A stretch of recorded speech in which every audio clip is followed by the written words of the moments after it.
My mic is perfect. My mic is Helen show.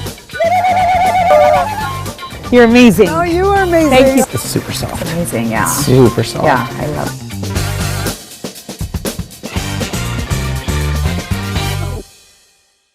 ሰላም ተመልካቾቻችን እንደምን ሰንብታችኋል? እንግዲህ በኒውዮርክ የምናደርገውን ቆይታ እየቀጠልን ነው። ዛሬ ደግሞ ያለነው ማንሃተን ሶሆ የሚባል ኔበርሁድ ውስጥ ነው ያለሁት።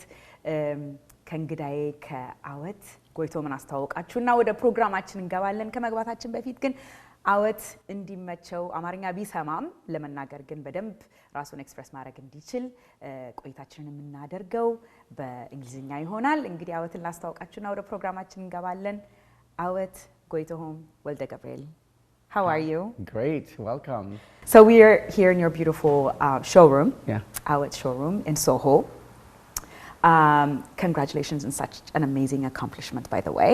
Thank you. Thank you. So let us get to know you. You know, before we get to all of these amazing creations that you have, tell me about your upbringing. You know, you were little, or you were young when you left Ethiopia.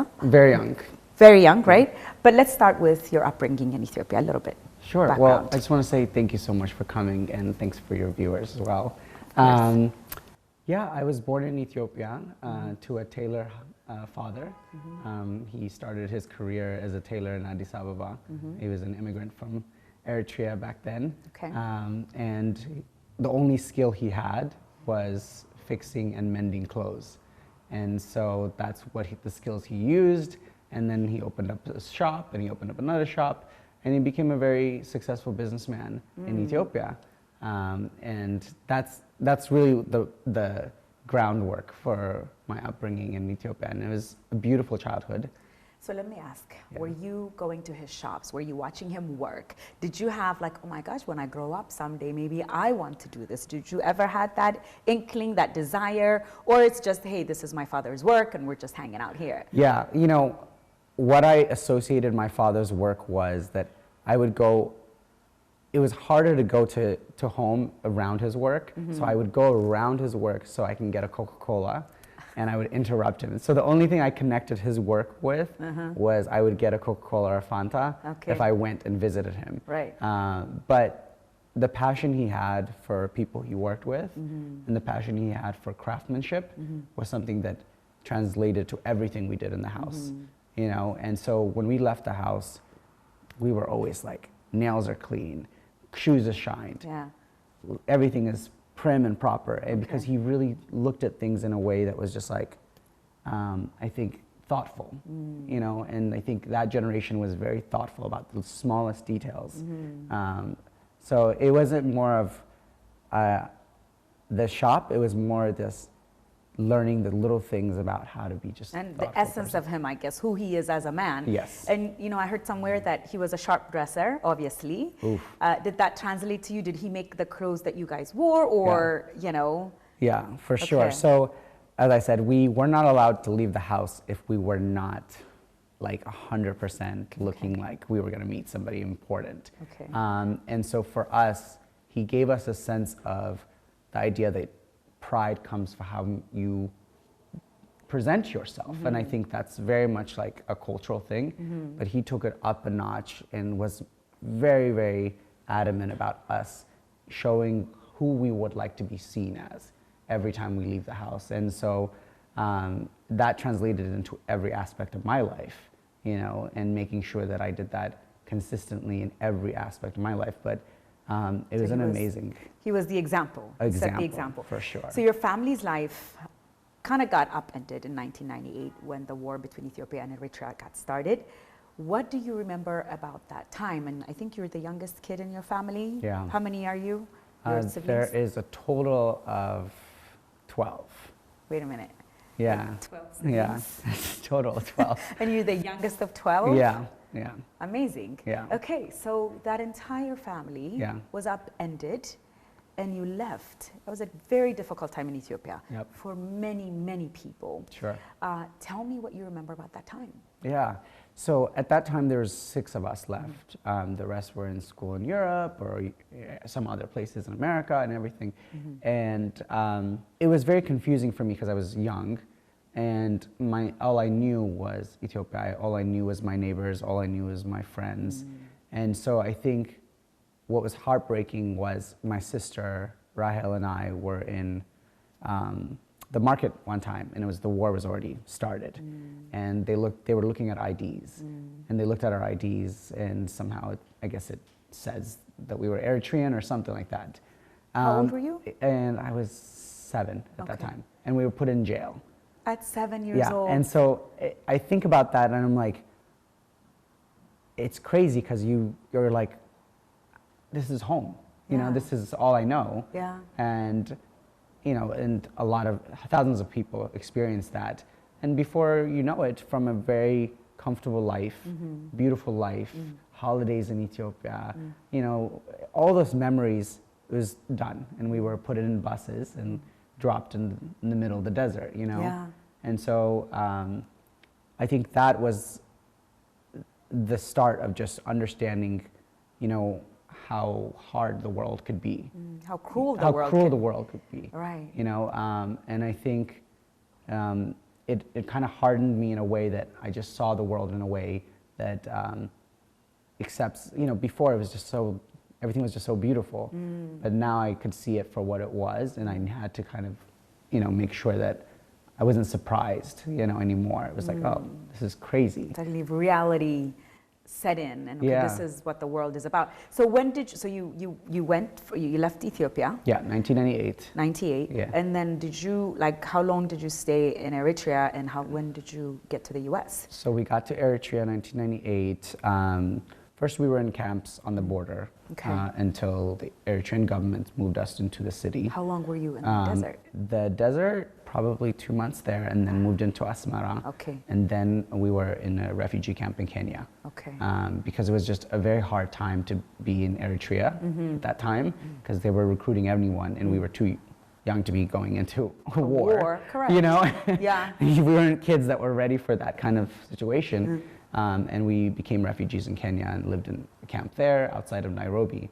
And so 2 years of our life was living in camps and just, you know, in compounds and camps, trying to figure out what life was going to be like. And I always say, like, you know, there's a saying that says, like, there's no place like home. When you're a refugee, there's no home. There is no home. There's no place like hope. And that's what we kind of like lived on for the 2 years, knowing that there was something, there had to be something at the end of the tunnel. Something better. Something better, because it can't get worse. Yeah, you know? Of course. But I think that's also how I see life now, is just like, I really couldn't get worse. Yeah. I want to ask because, you know, some of us came from Ethiopia. We went, you know, I went to a boarding school here. And then I was in Washington, D.C. I had uncles, I had people that kind of protected me and provided for me. But for someone like you and your family, you leave a refugee camp in Kenya and you land here in the U.S. I want to understand the culture shock, you know, everything that you had to experience. Your parents are new to the country. They don't know the system. They probably don't speak the language. How was that for your family? Yeah, so I think there's like a thing someone said, which was, it was the era of rebuilding. So when you get here, you have nothing, you just go on speed and just say, it's time to rebuild. And everybody was just on a sense of like, whatever we had, we have to rebuild. Don't even think about it, don't talk about it, you have to be a doer, you have to keep going, because right now we are starting from zero. And the culture shock, you didn't even take a time to assimilate to really understand the culture shock. You were just like, let's just keep going and let's rebuild and let's work hard. So you don't have the luxury of just staying and being like, what's actually happening? Yeah. You know, you just don't do that. No mental health. No. You know, evaluate, can I get, you know, this is trauma. What I've experienced is trauma on the road. You know, it's... No, you're dealing with it years later when it's impacting everything that you have to do, right? 100%. Right, so let's get out of there. Yeah. You didn't set out to be a fashion designer, because I don't think, you know, growing up in the culture that we grew up in, follow your, especially going after what you went through. It's follow your passion is not it. Yeah. It's like, okay, you better go to school. Yeah. You better get a degree of some sort. Sure.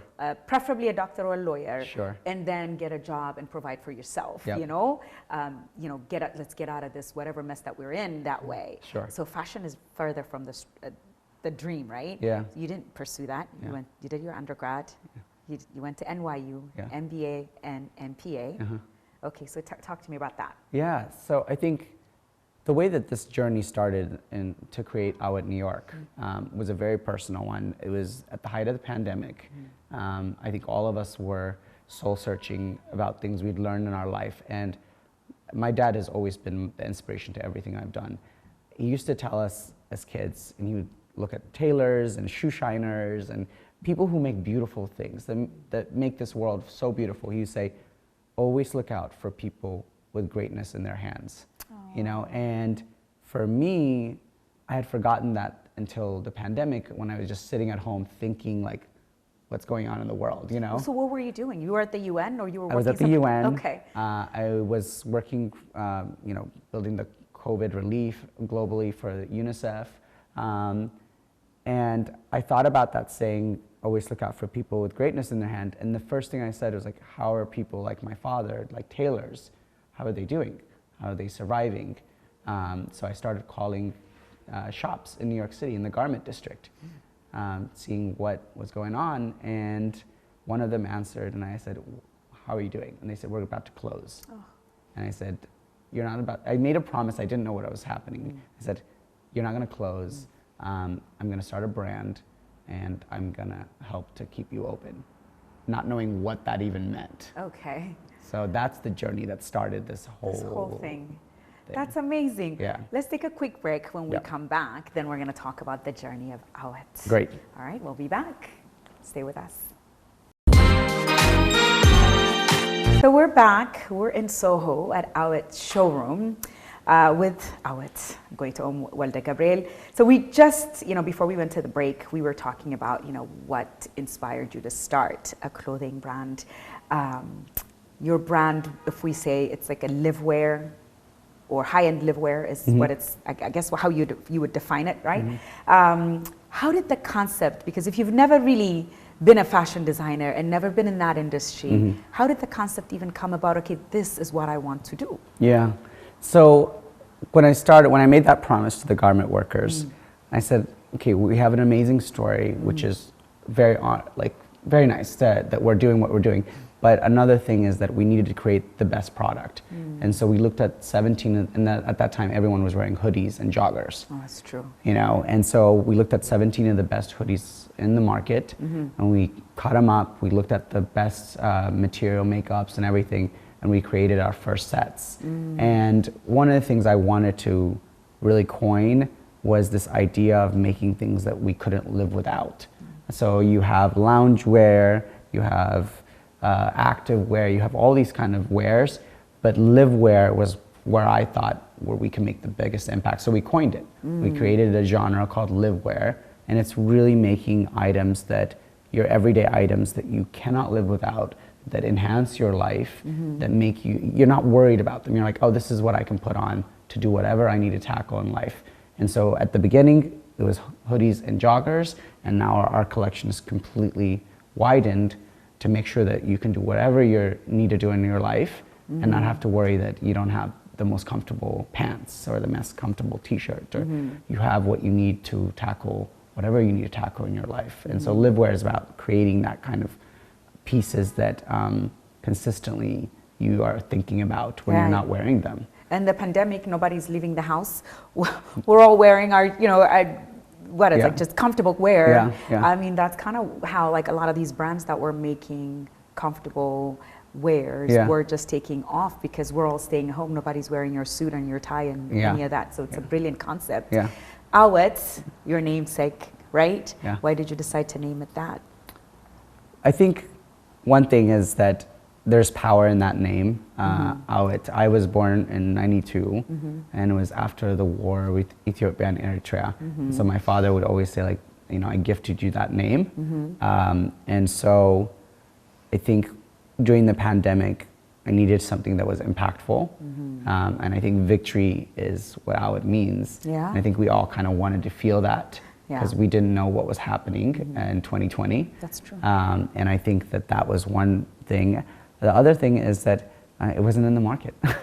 There was no other Awet brand, you know, and it was also just bringing our culture to the mainstream, you know.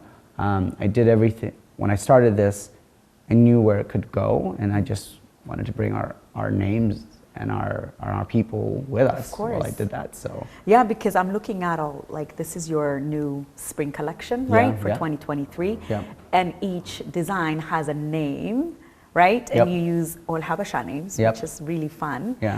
So I love it. Getting into the fashion industry, breaking into that industry is very difficult. Building a brand is very difficult. Building a brand with social impact is even more, I would say, you know, telling your story, people actually, you know, will start to hear, okay, what is this about? So that social impact portion of it is really great. But talk about how, you know, the challenges of breaking into this industry. How did Awet get to where it is right now? Yeah, so there's, you know, I think at the heart of our brand is when simplicity is your core value, community becomes your design. And for us, we started because of community. And we never went away from that. We consistently invest in community, to Black-owned brands, to Black neighborhoods, to refugee organizations, to standing up for Ukraine, and all these kinds of things. And I think for why the fashion industry has been so generous to us is because we put people first, and the design was kind of like a part of that conversation. It wasn't show my design and community comes second. It was community and design was so intertwined. And I think that sometimes when you're building a brand, there has to be something more, because consumption alone can't be what you're selling. Of course, you know? Of course. Yeah, and so, you know, you're at Saks Fifth Avenue. That's huge. That's a big luxury department store here in the US. You don't just create something and just land at Saks Fifth Avenue. Tell us about that journey. Yeah, so there were, again, focus on community, focus on something bigger. That's what we did. And so we were just going and focusing on something bigger. And when I first launched the brand, we opened up a shop in Soho. Oh, you did? Like a physical shop? Yeah, in November 2020. I asked a friend who had a shop that was closed. I said, can we take it over for this? We're going to launch. And I emailed everyone I've ever met in my life and said, come, please support us. And at that point, 100% of the profit was going to garment workers to keep their jobs alive.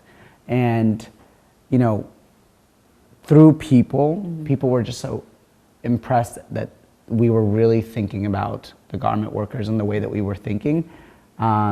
Someone was fishing with Kenneth Cole, who's an American designer. An iconic American brand. Iconic for many years. Was fishing with them and said, you know, there's this brand that I just heard about, and they are giving 100% to the garment workers. And he's like, I want to meet them. And so it's all about, this was a journey unplanned. Of course. But a journey meant to be. So what was that when you got the call? I'm like, oh, hey, Kenneth Cole wants to meet you. What'd you say? I was... where? Yeah, I was shocked. Okay. And I also didn't know what we could ask for even, you know, because it was so unplanned. But I think what also was reaffirming for me is that continuing to invest in our community was what got us that call.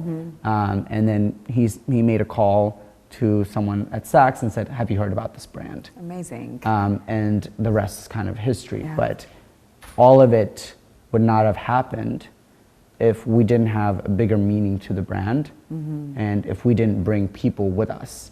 It wasn't us just pitching a brand.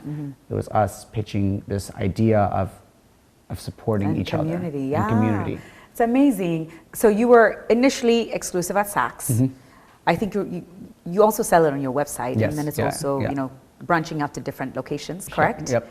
So you're going to tell us about that in a little bit. Yeah. But I want to ask, what's the most challenging part of starting a fashion line and running the business of it? Because it's two different things. You can be a creative person and you can run the creative part of it, but there's a whole other side, the business side of it. Obviously, you're an MBA, so you bring that intellectual education to it, but you were not in business before. So how are you managing that?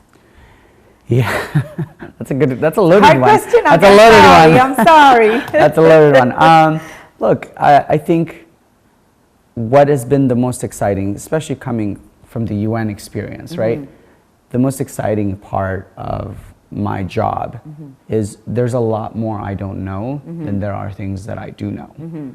And you have to be okay with that discomfort. And I think that goes for any new business. That whoever is starting a new business, you have to be okay not knowing, and you have to put your pride down and be very, very okay with asking for help.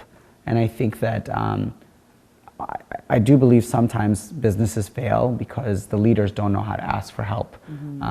This is not an industry I was in before, so as I said, there's a lot I need to learn, and I think that is what differentiates, in my view, a business that thrives and a business that is struggling, a new business, is that the founder or the leaders or the team has to be one that can say, this is what we don't know. We would like to get to a place where we do know, or bring in people that do know. Because assuming that your gut feeling is going to help you run the whole business is you're going to make a lot of mistakes. Of course. Mistakes you shouldn't. I think another thing is that mentors. You have to have mentors, and I have had mentors all my life in every career that I've been in, and this is no different. I lean on them for the questions that I just don't know how to answer, because they've already been there. And I think that people are very shy to say I need a mentor, and I think that it's a privilege to be able to ask somebody. And and sometimes as immigrants, we were the way part of it is the way we were raised. We're not necessarily like you're not supposed to push too much. You're not supposed to be too assertive. Just look back and you just have to hide yourself and not necessarily promote. Yeah. But you have to self-promote here. Yeah. How do you manage that with the way you were brought up and the way the industry is? In New York, you're in a highly competitive industry. Sure. How are you managing all of that? Yeah. It really goes back to my dad.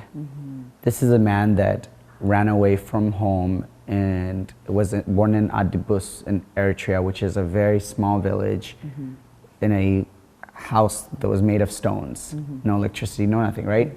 Comes to Ethiopia, learns to be a businessman, has an amazing life, right? And he taught us growing up there was nothing that we could not do. And there was not a room that we could not walk in that was not meant for us. And I think the confidence that I have in my life is because I had this man tell me that nothing was not for me, that I was meant to be having anything that I wanted to. And I think that that's very rare sometimes in our culture, where your parents are just constantly telling you you're the best, and I think my dad was very, very adamant in ensuring that we understood that it doesn't come naturally. You have to try to be the best. You have to work to be the best, but you have the ability to be the best if you work at it. And I think that confidence is what has helped me throughout my whole entire life, throughout my corporate career, my UN career. There was not a room that I've ever felt that I was not belong.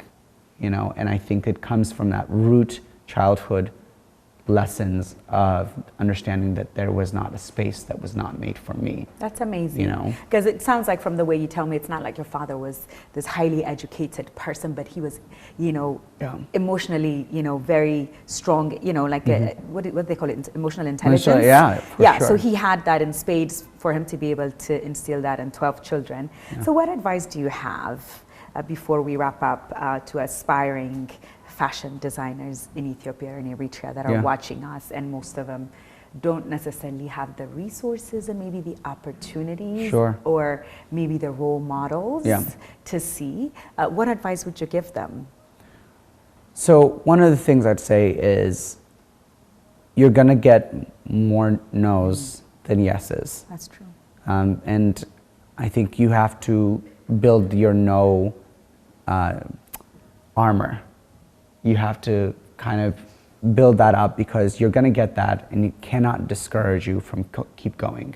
You know, it cannot discourage you from whatever plan you have, whatever pathway you have. That's very important. It's very, very important, and I think it's so easy in fashion to give up, to be honest, because there's a lot of red tape, there's a lot of barriers. I mean, in America, like 5% of designers are black. And then after 5%, I wonder how many are African, you know? And so there's a lot of barriers to entry, and it's very expensive sometimes. But I will say, social media makes it very much easier to tell your story authentically. Yourself, you know, through TikTok, to Instagram, really tell your authentic story. But also, the design has to involve people. You know, if you're designing just for yourself, it's going to be hard. But if you're designing, saying I'm creating a community, or I'm bringing a community, or you know, I think that makes a big difference. And so you have to really step back and say, what's the bigger picture? Am I just creating clothing, or am I bringing people together? Right. And I think that you have to be very, very clear to people what you're trying to do with the garments that you're making. Garments mean nothing if it doesn't involve people. That's true. And so if you're an aspiring designer, bring people with you, and be very clear to them, and make sure that it's clear to them that they are on this journey with you, and that you care about them. That is as important as the designs that you make. So I'd love to touch and feel and see this amazing design that you have. Yeah. Let's do that. Let's do it. All right, awesome. So I guess, you know, tell me about Alex. Is your team, right? You guys worked, like, tell us about Alex. Yeah, so. Because he's so sweet, and he's kindly helping us. So Alex is the CMO of the brand, Chief Marketing Officer. Fantastic. So we started the brand, really this journey together, to be honest. And it's been incredible to see. Awesome. So you're going to help us? Yeah. All right, fantastic. And then I love this. Yeah, that's the whole Sifet. lookbook. Yeah. It's inspired by Sifet. So the colors are really coming out of that kind of design, and some of the patterns as well. Thank you, Alex. So Sifet, Abbat Lips Sefi. Your dad was a tailor, and you call that Sifet. And I love how you name, you know, Girma is here, Nahum, Meron, Binyam. Oh, I love this. Yeah. And then, Armenia. Yeah, this is amazing. Asmeret, Mesfin. Yeah, I think the best part of the names, Habesha names on our products, is that, you know, you go on Vogue, or you go to Elle.com or what have you, and then you see Habesha names listed when they write about it. Yeah. And these are names that would never sometimes get on those websites. So that makes it so good. So I love it. So tell me. So this is what started it all. So the black version of this, the G District, so it has a silk lining in it. It's the most luxurious hoodie that's out there. It's amazing. It's so soft, yeah. That's and then look inside.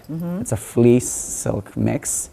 For this weather that we have today in New York. It's perfect. This is it, yeah. So we continually have new colors. And then it has pants that go with it. Pants that go with it. We have our cashmere hoodie, the Filmon that's coming out. That is just so, it's virgin wool and cashmere. This one is of 100% virgin wool and viscose. And then you just have these very comfortable, chic winter coats, basically, Cashmere coats? Cashmere, yeah. Very luxurious. Very luxurious. Hence the price. There you go. You have to pay for good things. Hey, and then we have what I love right amazing. now, and it's reversible. That's the best part. So you can wear it in and out. In and out. And where's Awit on the side? Got it's it. on the side. And Okay. so it's really our biggest outerwear product that we have right now. It's super soft. It's amazing, yeah. It's super soft. Yeah, I love it. It's down. Uh-huh. It's Icelandic down. So I think one of Icelandic down. Yeah, one of the things that we focus on is we want things that when you touch them, you instantly say, oh, this is Awit New York. You know, there's no doubt by just the feel of it. Because sometimes, you know, you touch things and you're like, oh, another clothing item, but we want people to be another like, hoodie. Another it's hoodie. not just another hoodie, you know, because of the structure. There's a and all that. level of care and craftsmanship that goes to everything. So, Amazing. yeah. Well, we wish you continued success. And for folks who want to check you out, they can just go, what is it, awit.com? Awit New York, Awit New York. awitnyc.com, and then our Instagram, awitnyc. But keep in touch. We love to hear from the community. We love to hear how we can be better, what we can provide. But more importantly, we want you in our community, and we want you to be a part of Awit New York. Of course. Well, thank you for your time. We appreciate you having us in your fabulous showroom. Thank you so much for coming. Absolutely. Thank you for this time. Absolutely. Yeah. And we will be back. Stay with us. Hi, everybody. We're back. And now I have a new guest for you here in New York City, Asmeret Berhe Lumax, founder of One Love Community Fridge, a community-based nonprofit. Such a pleasure to meet you. When I read about what you do, I read it on Town and Country magazine. I was just blown away at how a simple solution for someone, anybody can think of, that you thought about it, that you organized it, and then it is where it is right now. And, you know, usually, and we talk about, you know, people, you know, they get overwhelmed sometimes when we talk about, you know, nonprofit, what can I do? I can see homelessness, I see this, I see that. But change and solutions are always individual based. And so you got to do this amazing work, which you're going to tell us about. So I'm happy to have you. Thank you for having me. Of course. So let's get to know you, Asmeret. Give us a little bit of background, because you have such a diverse background in your work. You're a mother of two beautiful daughters. But let's get to know, who's Asmeret? Who am I? Yeah. Okay. Okay, so I'm Asmeret Berhe Lumax, founder of One Love Community Fridge. I was born in Asmara, grew up in Stockholm. Okay, And Sweden. now, yes, Okay. and now I live in New York, Brooklyn, New York. Okay. And I mean, my path hasn't been linear. I Okay. initially started in finance. Okay. Moved from finance to fashion and spent over 15 years in fashion, working for many different brands on the back end, mostly like product development, sourcing. A lot of my, I guess, passion comes from like problem solution solving. I like to figure out how things are working, how you can improve things. Okay. And then, So tell us some of the fashion brands that you work oh, with. I've worked with a wide range of fashion brands: Okay. Balenciaga, Okay. J. Lindeberg, Wire Red, Saturday. So, I mean, everything from luxury brands to smaller brands. And my passion is really about working with smaller brands and helping them grow. Okay. I think the idea of like facilitating somebody's idea and a vision and then turning into a reality is something that really drives me. Again, it kind of ties into the problem solving. Of course. So that's where we are. And then now today,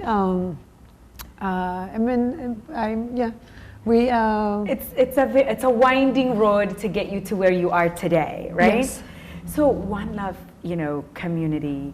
What inspired that? Because I mean, earlier we had to sit down with Awit, and he was in a completely different, working at the UN. All of a sudden, he's a fashion house, which is, and then you, the other way around. You were in the industry, you were in finance and fashion, and now you're doing this amazing work. We basically switched. You switched. And so, what inspired, this venture for you? I think It was specifically one moment. It was, I mean, it wasn't actually, no, it wasn't just specifically one moment. This specific venture, I think it's a combination of my professional background and also I think personal, just life journey, growing up as an immigrant and understanding, I think, the importance and really feeling the importance of always, I think, helping others create opportunities for themselves. And also being a part of creating opportunities. But this specific moment was during the pandemic and during the quarantine early on. I had a moment I was involved in 2 other organizations that deal with food insecurity. What do they do? They work in 2 different ways. One organization works, has a kind of pantry style food distribution, and then the other one prepare meals, but both kind of addressing the same issue but in different ways. And I had a moment where we were on the ground with one organization and I think feeling duality in terms of feeling guilty about maybe exposing my family and my children to something that, because it was early on, we didn't know what was happening, but at the same time also feeling like I had to do something and I had to be there. And then when I found out about the community fridge, the idea of a concept of community fridges, for me that was just a genius kind of solution where it wasn't about creating something new. It wasn't about trying to reinvent something. It was something just very, very simple.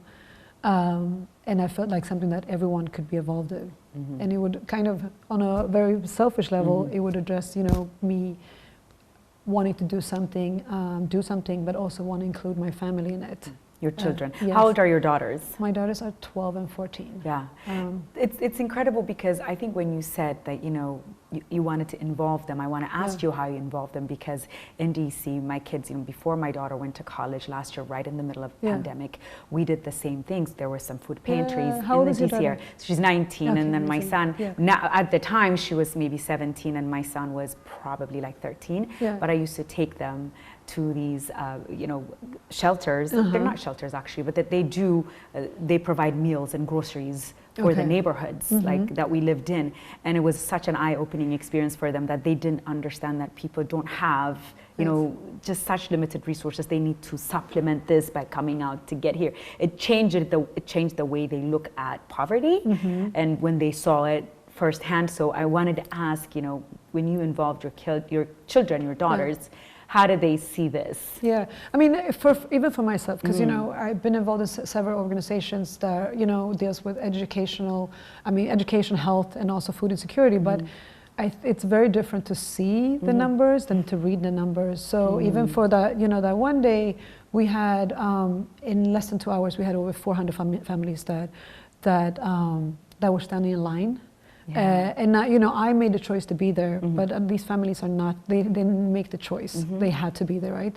For something as basic as food. And then I think the other thing with that is we live in one of the world's most wealthiest countries and also cities. So it's, to me, absolutely crazy that we have issues like this, you know, just in New York alone, there's close to 2 million families that are food insecure, and over 40% of them are families with kids. And if you break it down even further, Brooklyn's actually the borough that has the highest food insecurity. So for me, it was more like, okay, what can we do? I have to do something. I want to do something that we involved our families and kids, and I think also showing people that we can all do something and feeling also empowered, because a lot of times people want to help, they might not just don't know what to do, or is there anything they can do, or where do they get started, because it's overwhelming, right? So what we did was basically we set up a fridge. So if anyone that doesn't know what the community fridges are, they're public fridges set up in public spaces, available 24/7 for anyone to use at any time, but also at the same time also invites anyone to participate and help take care of them anytime. So we set up the fridges, and initially we would go buy food every day to stock it. And then what do you buy mostly? We're going to go see it later, but well, with different, we no longer buy, actually, I'll tell you that, okay. but I'll explain that too. But we quickly identified a couple of things. One was a lot of the pantries and food banks, due to logistical reasons, most of the food that's been distributed as food that has long shelf life. So there's high sodium, high sugar. It's not fresh. Unfortunately, a lot of times the food can even be expired. So quickly identified that I wanted us to focus on fresh food, and then also like the nutritional aspect of it, because malnutrition in the U.S. is extremely high. Yeah. So we wanted to make sure that it was fresh and nutritional, and then also really look at the respect part of it too, because that really ties into that as well. So how do we make sure that the fridges and the work that we do is extension of ourselves and our kitchens and our dinner tables. That's so, brilliant. Yeah. So no, yes, I mean it's also like dignity, respect, Of and like course. added to the health aspect of course. it. So it wasn't just about creating like an emergency relief response where it's just like, okay, we just need to get food out, but it's like, how do we make sure that this has a long-term initiative? How do we really focus on, yes, it is a response to hunger and food insecurity, but how do we make sure that it's about building community? How do we really connect people? How do we empower people? How do we engage people?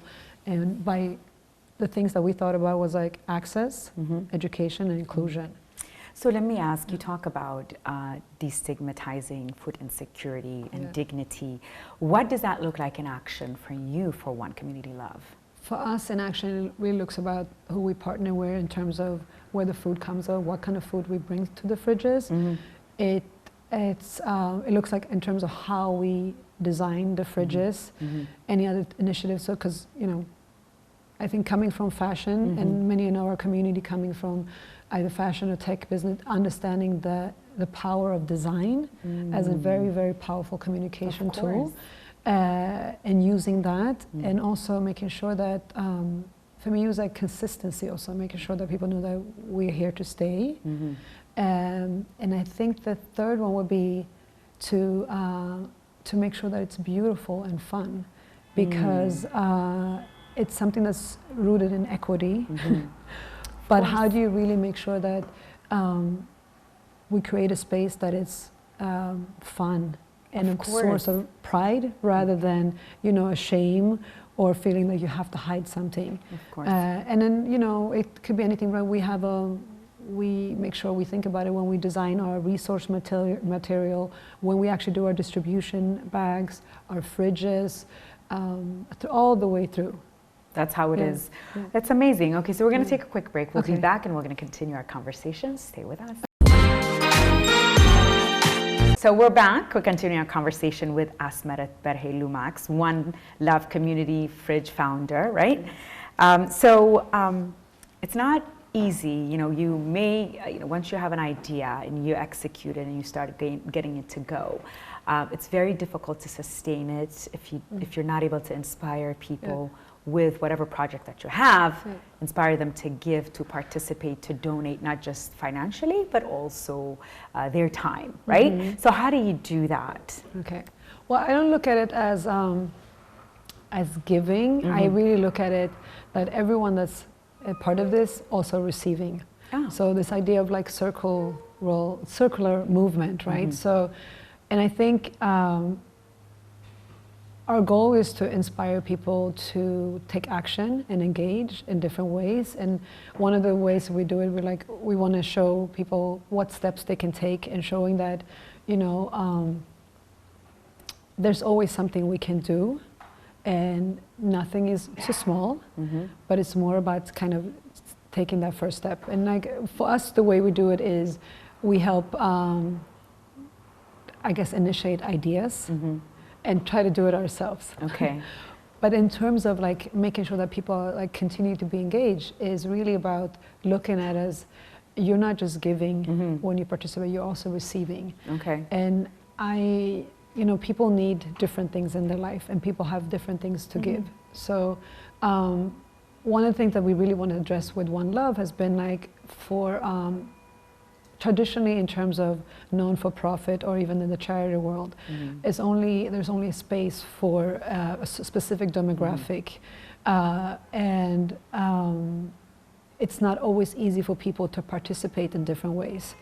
And what we wanted to do was make sure that this is a space that not only like multi-generational, so you know, parents to be able to be with the kids, teenagers to be able to participate, or seniors, but also for anyone where you are, even if you're in a space where you can sign off on a $50,000 check, but or if you're in a place where you only can, you know, donate $5, or if you need support, we can all meet in the same space, and also identifying what drives somebody to be able to participate, so they get something back. So this idea of like continuously, there's a continuous circle movement. Yeah, and I love it because, you know, what they're getting is like you're getting a spirit of gratitude, because when you give, it just creates that circle. Like it's a circle that's come back to you.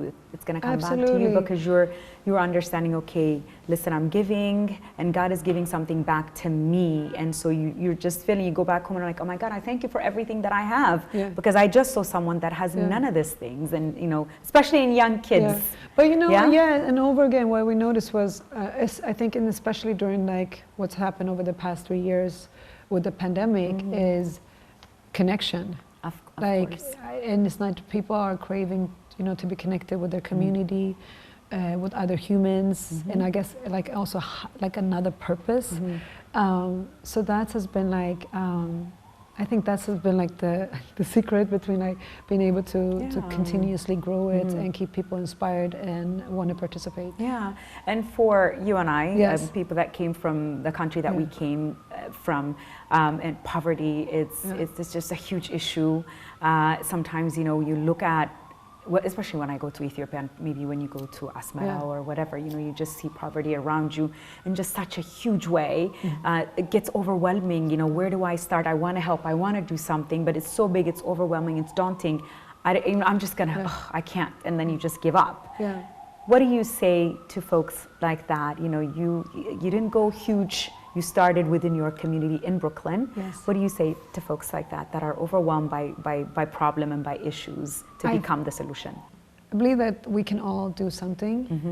Sometimes people just need to be activated, understand where to get started.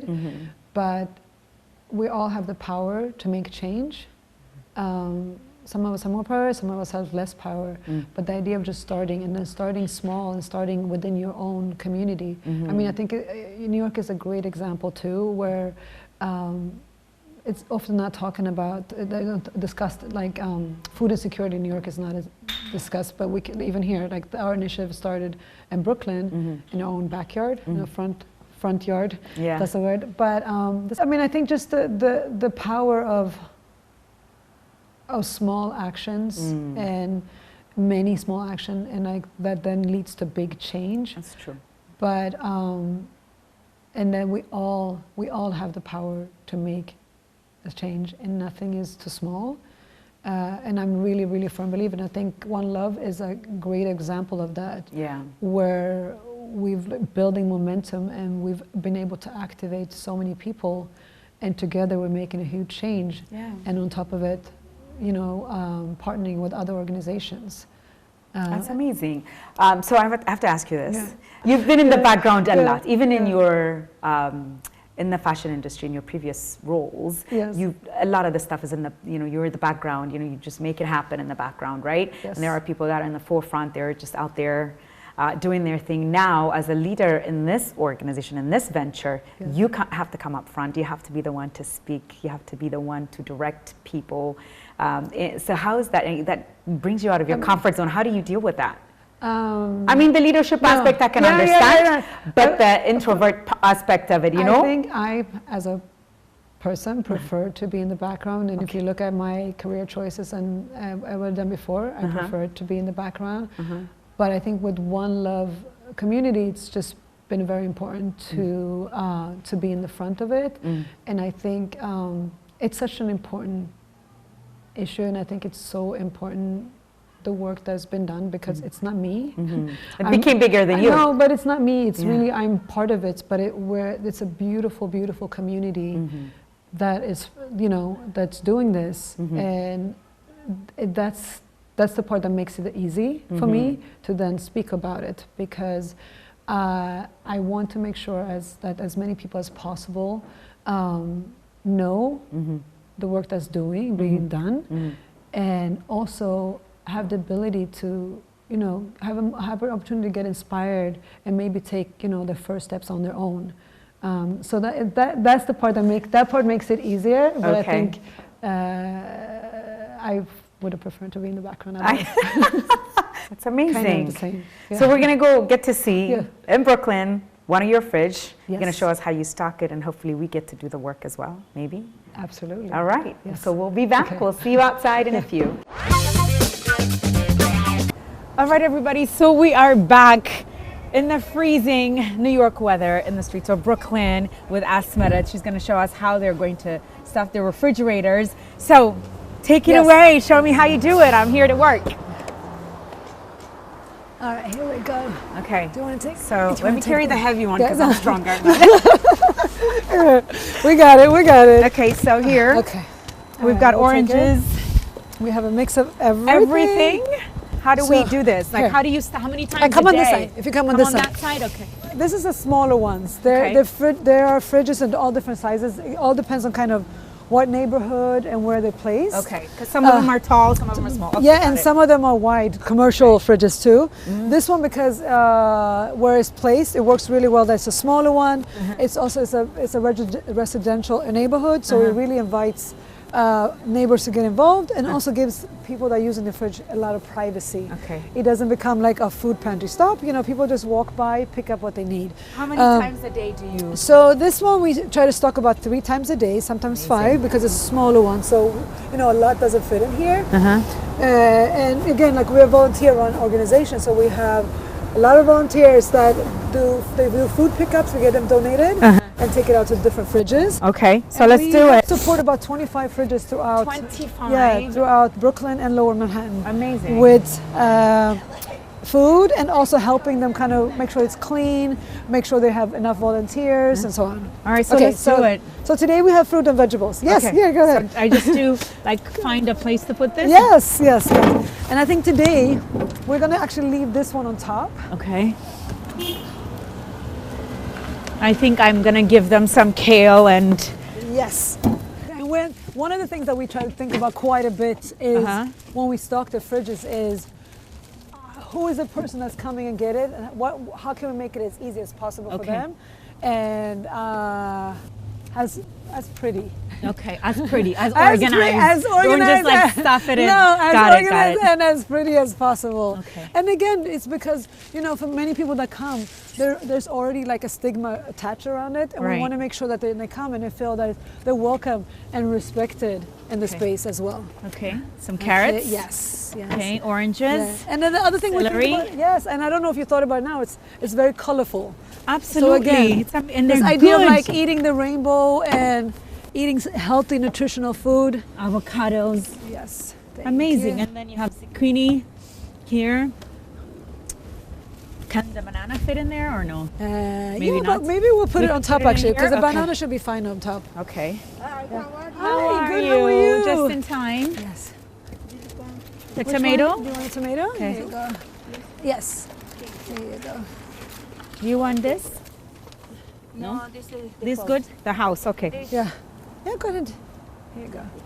And what you'll see is, even though we come several times a day, Yeah. and we have other, donors that come from restaurants, so Right. it's not enough. So you told me how many of these do you move a month? Like how much? Like Right now we move around close to like 40 to like sometimes more, 1,000 pounds a week. 4,000 pounds. 40. 40. Yeah, 40. Amazing. So if you look at it like this, like Okay. an average male All right. eats about 5 have a pounds. good day. Be Careful. Be careful. An Mama. average male needs about 3 pounds of food per day. Okay. So that's a lot of families.